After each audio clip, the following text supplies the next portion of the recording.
Ayan, may snack bar dito. Dami mga vendor machine pala. Nag-additional din pala sila ng ano, mga vendor machine. Oh. Kaya, mga snack. Hindi magugutom yung mga naglalakad. Kasi may mga drinks.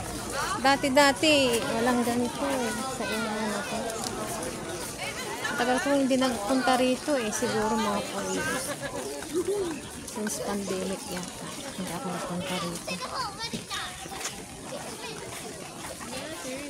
Kaya, ayun, daming tao. Umuulan. Maulan na gala sa Taipei Zoo. So yan guys, maglalakad ako hanggang doon sa may ano. Tignan natin kung ilang minutes ang aabot ng video na to sa walking going to the entrance ng Taipei Zoo. Maulan, maulan. O, additional na kainan. Nirenovate kasi ito noon sinarado. Nirenovate. Nag-ano sila, nag-additional pala ng ganito. Tapos inayos din nila yung mga lagay ng mga hayop, yung para sa mga bata. Pinagtabi-tabi nila para isahan na lang yung gala. Tapos magkakatabi rin din yung mga African na malalaking hayop. Magkakatabi rin yung hawla nila. So yan, oh. Kainan to. Kainan yan. Ang daming tao ngayon kasi Chinese New Year. Hanggang, ang haba ng bakasyon guys, ng Chinese New Year.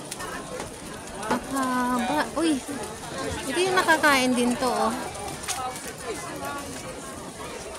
Nakakain yan. It's a wild fruit.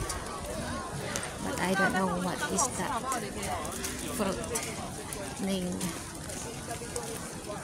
Nakalimutan ko siya.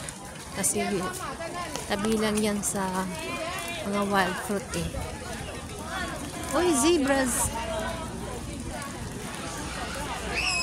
At syempre, ang Taipei Zoo guys, nagsasara ito ng 5 o'clock. So, ibig sabihin, wala pang 5 o'clock.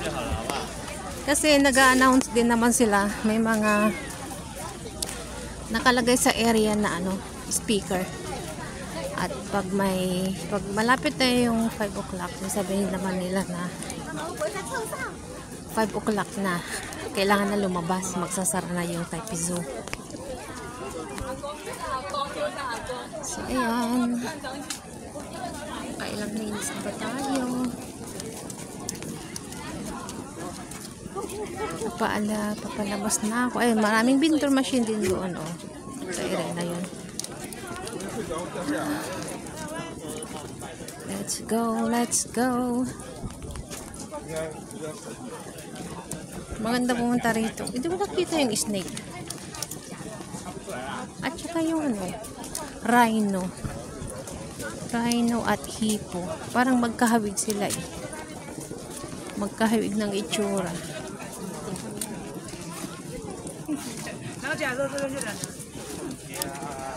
Ayan, may mga pahingahan din. Nag-additional din sila ng mga pahingahan. Mas maraming upuan, maraming kainan na stall, tapos mga picnic areas, tapos mga vendor machine. At mga toilets, mas marami ngayon kaysa noon. Kasi napakalawak tong Taipei Zoo na to Ano siya? Ito yung pinaka malaking zoo sa Asia. So far.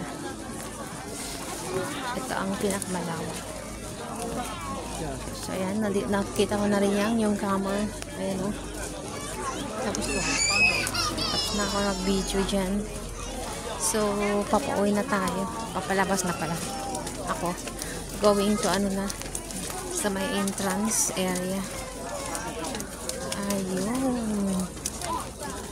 Winter time kaya. Buti na lang di gaano malamig guys. Kasi yung weather, kahit na winter is hindi siya ganun kababa yung degree. Kasi itong mababa yung degree, mas malamig. Ayan naman ang mga, kung titignan nyo kung saan ang mga area ng mga animals. Kaya Hindi kayo maliligaw. So, ayan guys. Ikakat na natin dito. Yung ating video. Salamat sa mga tatambay dyan.